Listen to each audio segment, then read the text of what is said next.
सरकारी विद्यालय शिक्षक दायित्वहीनता को नहीं विद्यालय अभिभावक मान हंगामा। सूचना मुताबक नयागढ़ सहर निकट बारवाटी स्थित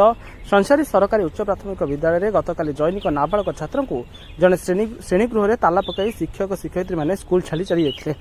फल गतकाली दिन तमाम श्रेणीगृह में छात्र जनक फसी रही बेले ग्रामवासी खबर पाइबा पर स्कूल को छात्र को उद्धार करते जहाँ नहीं शिक्षक एभली दायित्वहीनता को नहीं आज पूर्वाह्न 11 घटिका समय अभिभावक मैंने स्कूल में ताला पकड़ा सह धारणा देते तेबे ए नहीं विभाग अधिकारी पहुंचा पर बुझासुझा कर परिस्थिति शांत पड़ता तेबे ए नहीं विद्यालय ठारे प्रतिक्रिया रखिंट नाबालक छात्र माँ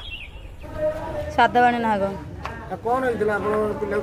काली पिला स्कूल को आसला काली सका बाहर की घर स्कूल को आसला स्कूल आसा पिला ये पाठ जहाँ पढ़ा था पढ़ला गोटे पाठ पढ़ला गोटे पर पिलार खाया छुट्टी है खाई सारा पिला टे दिह टे भल लगे जर से लगे कौन लगे से दीदी कौन कम्प्लेन देले कहला दीदी मो देह खराब है मुझे घर को जीवेरी दीदी कहले आ 2 घंटा गले छुट्टी हम तू बस पड़े बेंच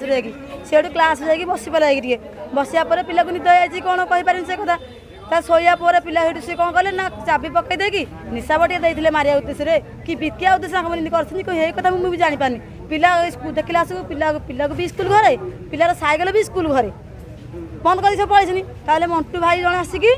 से पानी आसते मंटू भाई आसते पानी या निदल भांगिला से कबाड़ हेठू बाड़े मंटू भाई कबाड़ हेठू खोलिले किए बोले परचे सब कले मो पुओ को तार सी सब कथा करके आम घर को छाड़े मुझे आसिक बुझिला कहला तुम पिला एमती अवस्था रही स्कूल भितर मुझे दीदी आसिक कथा पचारि दीदी कहले आम बंद करूँ कि आम किसी भूल ना सब तुम पिलार सब भूल तुम पिला सी छेचिंत रही जाइए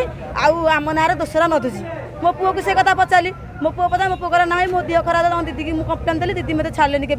से मत निशा बटे देकी मत घर भर शुआई स्कूल घर भर दाबी कौन दीदी रटेड जातु कि जेल भगत मोर एतिक दाबी।